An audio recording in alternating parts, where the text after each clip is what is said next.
Olá pessoal, sejam todos bem-vindos aqui no meu canal. E o papo de hoje é para quem não sabe que caminho tomar em relação ao seu relacionamento.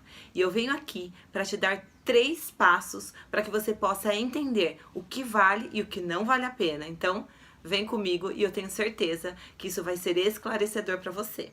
Bom, a primeira coisa que eu quero te falar é o seguinte: se você não sabe para que porto quer ir, tanto faz o vento, nenhum vento vai ser favorável. E essa é uma frase de Sêneca, que era uma pessoa muito importante lá, né, no Império Romano, e essa frase foi dita 65 anos antes de Cristo.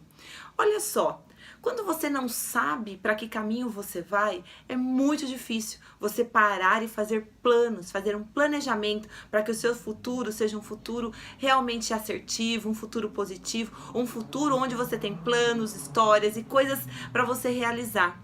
Se você não sabe o que caminho, né? Se você não sabe que caminho tomar, tanto faz. Só que esse tanto faz te faz ficar paralisado. É como se você andasse em círculos todos os dias, tendo as mesmas dúvidas, os mesmos questionamentos. E quando isso vai mudar?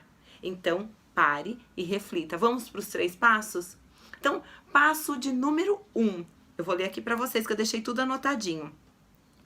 Decidir o que eu quero para este momento específico. Isso mesmo, decida o que você quer para esse momento. E se você decide manter o seu relacionamento, comece a fazer pequenos projetos, pequenos planos de curto prazo, mas focando o futuro. Então, de que você decidir é um ponto. O primeiro passo, 1A, vamos colocar assim, 1A, fazer um planejamento de curto prazo, mas focando o seu futuro. Pequenas coisas que você quer fazer junto com a pessoa que você está. Planos para 1 mês, planos para 6 meses, planos curtos. Por quê? Você vai começar a enxergar o quanto você é capaz de desenvolver essa dinâmica com a pessoa que está do teu lado. Você fala, poxa vida, é só esse plano, eu só vou me permitir fazer isso. Será que vai dar certo? Eu preciso arriscar. Se eu decidir hoje ficar nesse relacionamento, planos de curto prazo. 1B, entender quais os obstáculos eu vou enfrentar com esses planos. Por quê?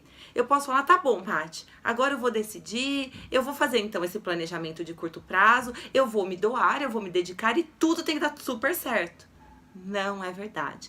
Não seja ingênuo. Quando a gente decide algo, a gente vai passar por uma etapa e nem sempre essa etapa vai ser uma etapa que vai ser facinho. Eu vou colocar hoje uma situação muito positiva para o meu relacionamento, vou ser uma mulher mais amorosa, um homem mais amoroso, chegar mais cedo em casa, participar das atividades domésticas, ou então convidar para sair, para um jantar, fazer algumas coisas e na minha cabeça eu acredito que tudo vai dar super certo. Mas será que é assim? Eu preciso estar preparado para o obstáculo, porque essa mudança partiu de mim. Então, como que o outro é capaz de ter certeza que, tipo, nossa, mas por que mudou? Como que o outro vai estar na mesma sintonia com você se até ontem você estava pensando, não sei se fico ou se vou, não sei se vou ou se fico. Então, já fica aí. Então, vamos lá pro 1C. Como você vai saber se você está evoluindo nesse processo? Como que você vai saber se está dando certo, se você está no caminho certo?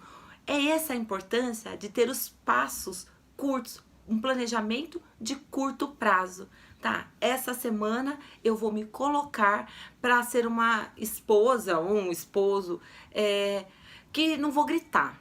Eu começo com um não vou gritar. E quando eu me seguro, qual é o prazer que eu tenho nisso? Puxa vida, eu venci essa etapa. Porque eu não sei qual é a dificuldade que você está passando em relação a esse processo. Porque se você não sabe se quer ficar junto, se não quer, muitas coisas devem estar acontecendo nesse relacionamento. Então, esse primeiro grupo de ideias que eu estou dando para você, de técnicas que eu estou dando para você, ela faz parte de começar a mensurar o que está e o que não está dando certo. Tá? Então agora nós vamos para o segundo passo. E o segundo passo é: quais são as minhas maiores dores que podem me impedir de continuar neste relacionamento? Então, quando eu paro para pensar quais são as minhas maiores dores, o que significa isso? eu tenho que ter consciência de qual é a minha maior dor nesse relacionamento. Por exemplo, eu posso ser uma pessoa que eu tenho uma dor muito forte de abandono, uma dor muito forte de rejeição. Então, se eu vou tentar fazer algo para mudar e para melhorar, o que o outro pode me dar de retorno pode me fazer com que eu me sinta abandonada. E quando eu sinto isso, é o primeiro passo. Ah, tá vendo? Não está dando certo. Por isso é importante que eu conheça qual é a minha dor. E como eu sei disso? Qual é o meu comportamento recorrente? Quando as pessoas me fazem alguma coisa externa que eu não gosto, eu me sinto abandonado, eu me sinto rejeitado, eu me sinto traído, manipulado, humilhado. Para pensar, recorrente, o que você sente com mais intensidade? É uma coisa para ser observada. E nesse segundo passo, o 2B é: será que eu sei a dor daquela pessoa que está envolvida comigo? Será que eu sei a dor do meu parceiro, a dor da minha parceira?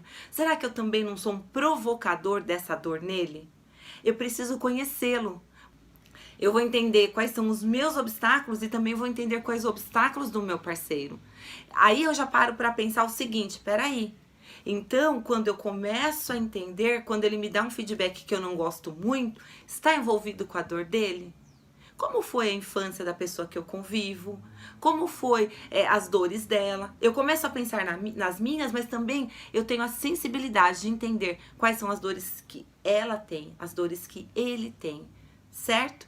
E o nosso terceiro passo é o seguinte: como eu posso sair do papel de vítima e assumir uma responsabilidade? Essa é a grande sacada. Quando eu saio do papel de vítima, o que eu enxergo? Que a pessoa que está comigo também sofre pelos meus atos.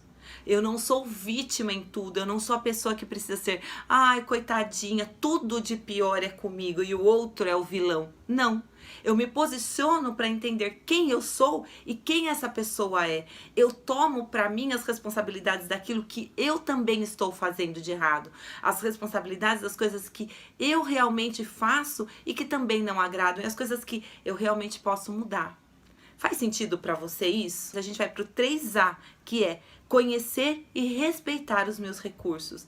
Na fala anterior, eu falei para você conhecer as suas dores, conhecer as dores do outro. E agora eu falo, quais são os seus melhores recursos? Você é uma pessoa comunicativa, afetiva, você toma conta da situação e consegue enxergar uma solução para as coisas? Você é aquela pessoa que suporta coisas difíceis e fala, não, eu vou tentar mais um pouco? Eu preciso saber quais são os recursos que eu tenho em relação a esse relacionamento. E em relação à pessoa que eu olho no espelho e que eu vejo. Isso também é muito importante. E depois, 3B, me aprofundar em conhecer verdadeiramente quem está caminhando ao meu lado.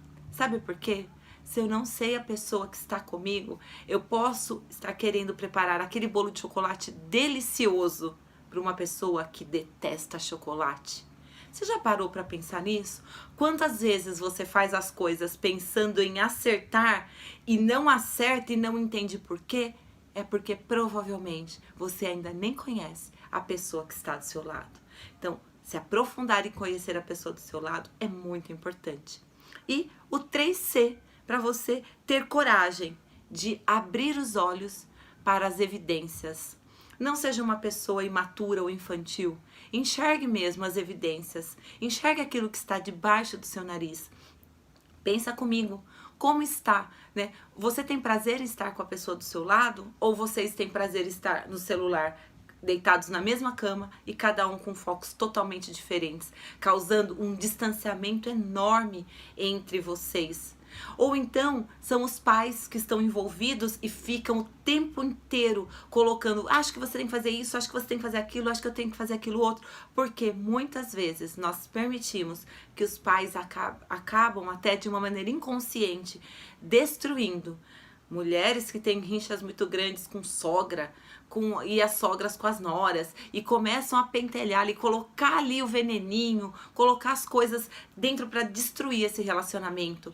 Ou então, como elas são as pessoas que estão à sua volta? Que tipo de conselhos você vem ouvindo? Então, não feche os olhos para as evidências. Muitas vezes você está podendo se deixar levar por pessoas que não querem o seu bem.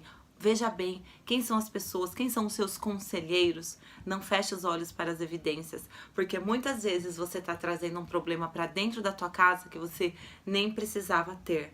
E também não feche os olhos para as evidências, que é fingir que está tudo bem e falar, vou levando desse jeito mesmo. Cuidado.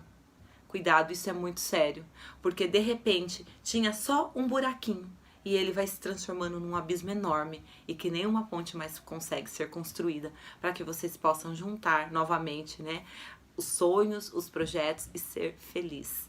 Então, pare para pensar, siga esses 3 passos, esses 3 pilares, que eles podem muito bem fazer uma diferença enorme no seu relacionamento e trazer, né, momentos que você ainda nem viveu de felicidade e plenitude. Então, Deus que abençoe e que você possa ouvir esse vídeo tão curtinho, mas que ele possa fazer uma diferença enorme na sua vida e bora lá, vamos viver e ser feliz. Então, até mais, até o próximo vídeo.